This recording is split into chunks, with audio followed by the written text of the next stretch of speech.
UKLO 1 year masters. No IELTS required up to 5 years visa. High visa success rate. అమ్మ ఇక 7వ అవతారం అమ్మవారి అవతారాల్లో సరస్వతి అమ్మవారు మీరే. మీ సంపద అసలు అన్నిటికన్నా నా దృష్టిలో గొప్ప సంపద అంటే విజ్ఞానం, బుద్ధి కుశలత ఏదైనా కానీ విద్యాలక్ష్మణ్ ఉంది కదమ్మా. అందుకని సరస్వతి అమ్మవారి యొక్క విశిష్టత ప్రతి ఒక్కళ్ళకి కావాలి. పిల్లల దగ్గర నుంచి పెద్దవాళ్ళ వరకు విజ్ఞానం కావాలి. రకరకాల విజ్ఞానంలో రకాలు ఉంటాయి, కానీ అందరికీ కావాలి ఆ సంపద. మరి ఆ సంపదని వివరిస్తూ అమ్మవారి యొక్క అవతారం విశిష్టత చెప్పారు. ఓం ప్రణో దేవి సరస్వతి వాజేభిర్వాజినీవతి ధీనామ విత్రియవతు. ఇది వేదం సరస్వతీదేవి గురించి చెప్పినటువంటి మాట. అంటే సరస్వతి రుక్కులు ఉన్నాయి, దాంట్లో ప్రధానంగా చెప్పేటటువంటిది ఈ సరస్వతి అనేటటువంటిది. అమ్మవారి యొక్క శక్తి 5 రకాలుగా ఆవిర్భవించిందని చెప్పినటువంటి దాంట్లో ఒకానొక రూపం.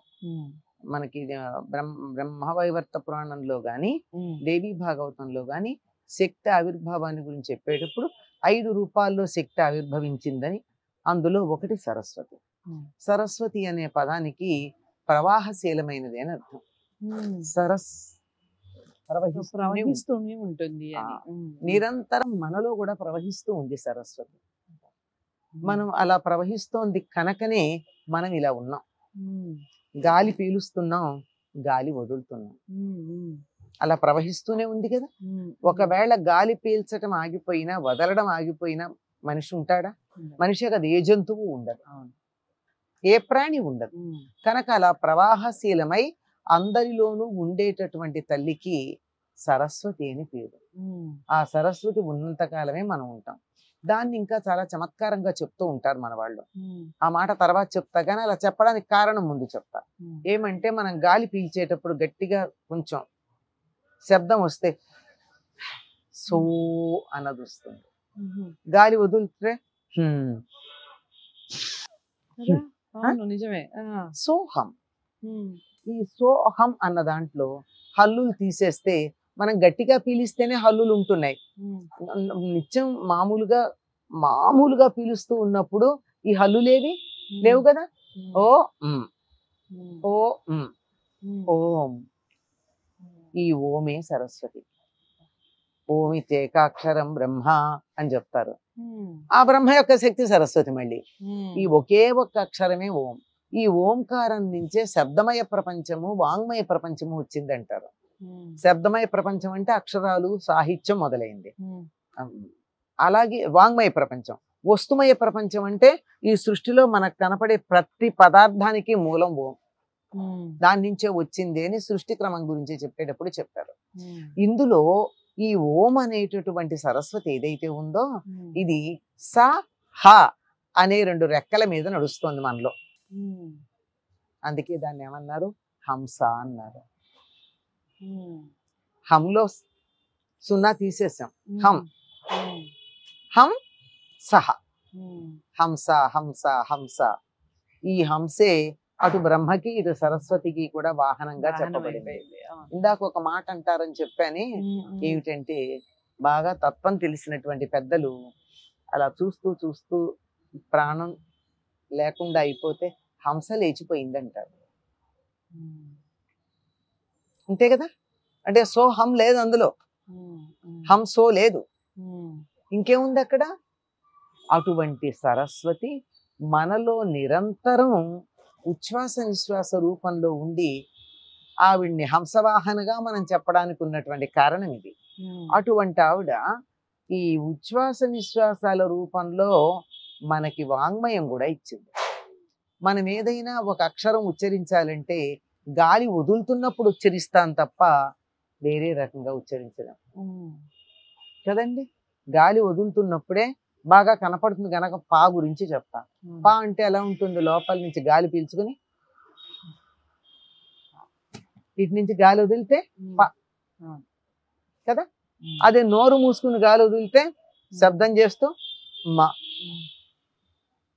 అంటే మొత్తం మొత్తం అన్ని అక్షరాలు అన్ని ధ్వనులు కూడా తన యొక్క పైకి కిందకి తిరగడం అనే సరస్ అనేటటువంటి ప్రవాహశీలంగా ఉండే దానిలోంచి ఉచ్చరించబడుతూ ఉంటే దానిని సరస్వతి అన్నారు. మొత్తం వాక్కులు కూడా అక్కడే వచ్చాయి. కనుక చక్కనైనటువంటి జ్ఞానం కావాలి అంటే స్పష్టమైన ఉచ్చారణ కావాలి. స్పష్టమైన ఉచ్చారణ ఉన్నప్పుడు అక్షరాలు తెలుస్తాయి. అందుకే ఆవిడ తన చేతిలో అక్షమాల ధరించింది అంటారు. అక్షరాలు సవ్యంగా ఉంటే అక్షరాలతో పదాలు ఏర్పడతాయి, పదాలతో వాక్యాలు ఏర్పడతాయి. ఏ జ్ఞానం కావాలన్నా లోపల విషయం ఏదన్నా ఉండనిండి దానికి కావలసినటువంటి తొడుగు అక్షరాలే గనక సరస్వతి లేకపోతే మనకి చదువు లేదు అని చెప్పారు. ఈ సరస్వతిని గురించి మనకి అనేక రూపాలుగా ఉన్నట్టు ఈవిడ 8 రకాలైనటువంటి సరస్వతి రూపాల్లో ఉన్నట్టు తంత్రశాస్త్ర గ్రంథాలు చెప్పినా శంకర్లు మాత్రం 3 రూపాలను వర్ణించారు. ఒకటి తెల్లగా ఉండేటటువంటి శరజ్యోత్స్న శుద్ధాం అనేటటువంటి శ్లోకంలో, తర్వాత ఉండేటటువంటిది ఎర్రగా ఉండేటటువంటిది, ఆ తర్వాత నీలంగా ఉండేది. ఈ తెల్లగా ఉండేటటువంటిది అద్భుతమైనటువంటి పాండిత్యాన్ని ఇస్తే, ఈ ఎర్రగా ఉండేటటువంటిది వాదనా పటిమనిస్తుంది. ఎవరితో అన్నా వాదించాలంటే అది కావాలి.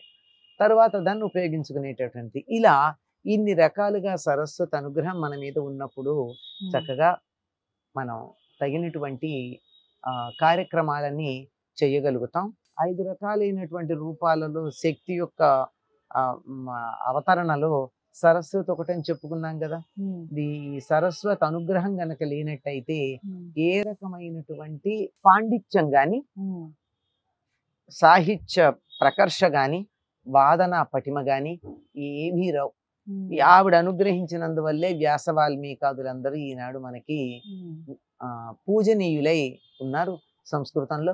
ఈ తెలుగులో చెప్పాలంటే చెప్పనక్కర్ల నన్నయాది కవులందరూ కూడా సరస్వతీదేవి అనుగ్రహం వల్ల మాత్రమే వారు రచనలు చేయగలిగారు.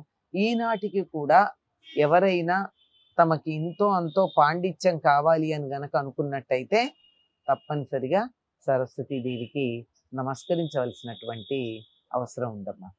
చాలా చక్కగా చెప్పారమ్మా. ఆ సరస్వతి వచ్చి మనకి అసలు మన ఛానల్కి వచ్చి మాట్లాడుతున్నట్టుగా అనిపిస్తూ ఉంటుంది.